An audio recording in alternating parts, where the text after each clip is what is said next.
Беше тоа на 17. мај 1951 година, кога е основана Матицата на иселениците на Македонија.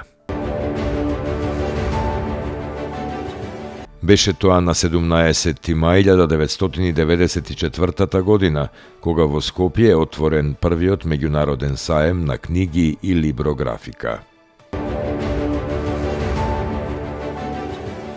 На 17. мај 1939 во Скопје е роден Александар Смилевски. Тој е еден од генерацијата архитекти кои активно се вклучиле во обновата на Скопје по земјотресот во 1963 година. Меѓу неговите најранни остварувања е проектот за стамбени кули тип Б, кои се дел од градски ѕид. Ги проектирал гимназијата Орце Николов во Скопје, стамбениот блок Грозд и спомен домот на културата во Битола, стамбени кули во Скопски Карпош и Железарница, хотелот Бетон во Охрид, стамбени објекти во повеќе општини, хотелот висока категорија во Дечани на Косово, а во странство работел на проект за индустријски објект во Ирак, стамбени комплекси во Запорожје, Украина. Престојувал во Русија како стручен координатор за изградба на бензински пумпи и управна зграда на Југанс Нафтегас во Омск, Сибир.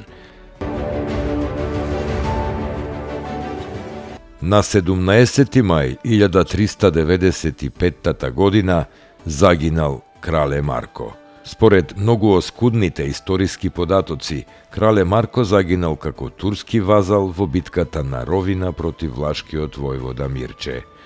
По погубувањето на неговиот татко во 1371 година во битката против турците кај реката Марица, Марко продолжи да владее со областите околу Призрен, Скопје и Прилеп.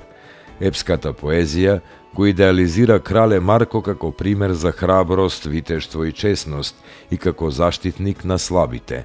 Тој е еден од најчесто опеаните ликови во македонските народни песни.